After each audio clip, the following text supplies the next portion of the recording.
আশা করি আপনি ভালো আছেন। সীমা ম্যাডাম পাঠিয়েছেন, আপনার কাপড়গুলো ব্যাগে রাখা আছে। ওগুলোই যে এখানে রেখে যান। Thank you. ভালো থাকবেন। ঠিক আছে।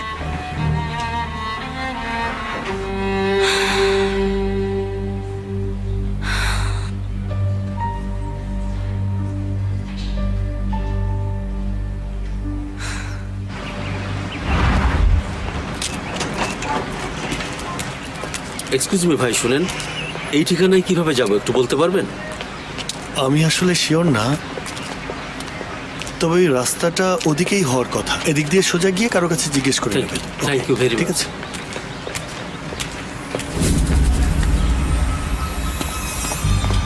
তুমি কি ছবিটা তুলেছ? হ্যাঁ। শোনো, এই ছবিগুলো এখনই আমাকে পাঠাও।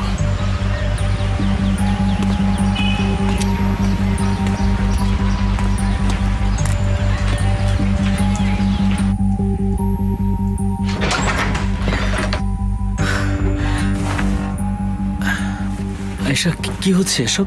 কি করছেন আপনি? আমি এখান থেকে বের হতে চাই। কি হয়েছে? আমি শুধু এই জায়গাটা ছেড়ে যেতে চাই। কিছুদিনের জন্য মুস্তফাকেও দেখতে চাই না। ঠিক আছে, কিন্তু কোথায় যেতে চাচ্ছেন? আমি জানি না। আমি বাসায়ও যেতে পারছি না। কিন্তু এটা করা কি ঠিক হবে আয়েশা? কিচ্ছু যায় আসে না। আমি এই জায়গাটা ছেড়ে যেতে চাই, কেউ যেন আমাকে খুঁজে না পায়। ওয়েট। ঠিক আছে, কিন্তু এটা খুবই ভয়ানক হতে পারে। নিষেধ। হয় আমার সামনে থেকে সরে যান, না হলে আমাকে হেল্প করুন।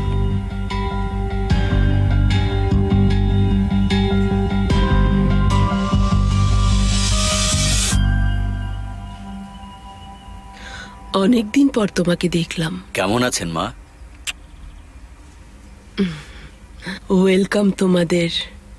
আপনাকেও শুভকামনা।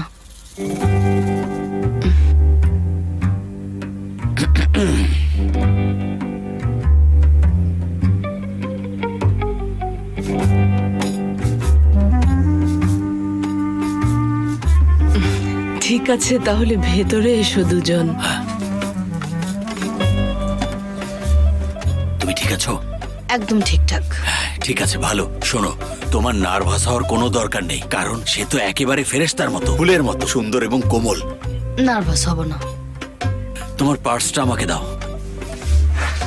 নাও। ঠিক আছে, চলো।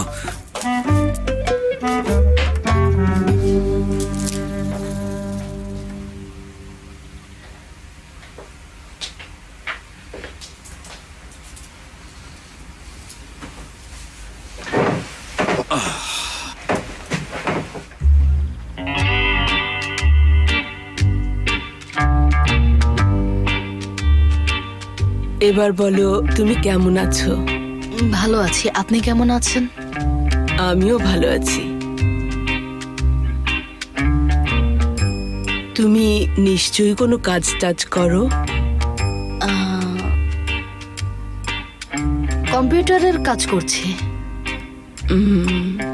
তোমার বাবা মা? তারাও ভালো আছে, তারা আপনাকে সালাম জানিয়েছে।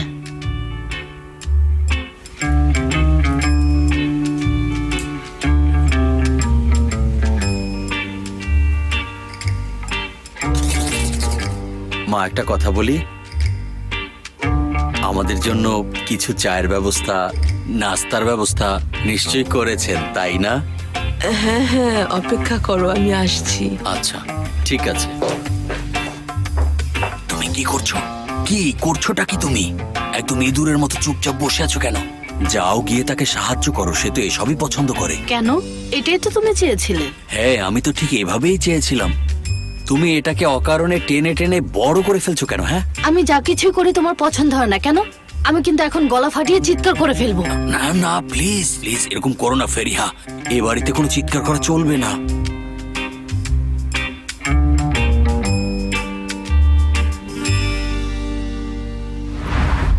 আয়শা, আমরা যা করছি মোস্তফা একদমই খুশি হবে না। মুস্তফার নাম একবারও শুনতে চাই না। ঠিক আছেন আপনি? মাথা ঘোরাচ্ছে। আপনি চাইলে আমরা ব্যাক করতে পারি। না না, সমস্যা নেই, চলে যাব। চলুন। আয়শা আয়শা আয়শা, ঠিক আছে, আমার উপর ভর দিন। আপনি আমার উপর ভর দিন। গাড়ি চলে এসেছে। ওই যে গাড়ি, ওই যে, এই তো পৌঁছে গেছি। এই যে আর একটু, আমি আছি, এই তো এসে গেছি।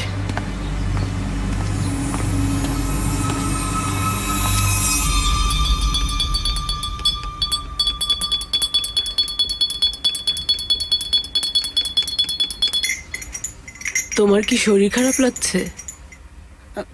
জি না, মাথাটা তোলো, তোমাকে একটু দেখি। আসলে আমার পরিবার এভাবেই আমাকে শিখিয়েছে।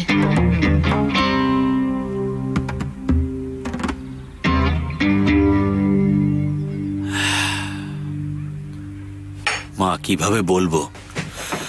ও সামনে বসে আছে বলে বলছি না, এখন যেভাবে বসে আছে তাতে আমি নিজেই ওর মুখ দেখতে পাচ্ছি না। কিন্তু খুব ভালো মানুষও, এত ভদ্র যে ওর মতো মানুষ খুঁজে পাওয়া যায় না। বড়দের অনেক সম্মান করে, ছোটদের সব সময় স্নেহ করে, আর আমাকে তো সে এত ভালোবাসে যে কি বলবো, কল্পনার বাইরে। ঘরের কাজেও অনেক ভালো, ওসমানীয় রান্না, ইতালীয় খাবার, আর ভারতীয় রান্না, বাংলাদেশি খাবার, আরো যে কত খাবার, আমি তার নামগুলো ঠিকমতো উচ্চারণও করতে পারি না। সেসব খাবারের যে স্বাদ না খেলে বোঝা যায় না। তুমি একবার খেলে সেটা আর ভুলতে পারবে না, বুঝলে মা? কে ঠিক বলেছি না? আর মা, শর্মা, শর্মা এমন সুন্দর করে শর্মা বানায়, দেখলে খেতে ইচ্ছে করে না, মনে হয় শোকেসে তুলে সাজিয়ে রাখি, এতটাই নিখুঁত। একবার খেলে আর স্বাদ ভোলা যায় না, মনে হয় বারবার খাই। ও যদি একবার তোমার ঘরে আসে তাহলে তোমার রান্নার কাজে ও হেল্প করতে পারবে, তোমার আর কোনো টেনশন করতে হবে না। মাশাল্লাহ, মাশাল্লাহ। জুলফিকার, তুমি কি একটু আসতে পারবে? কেন?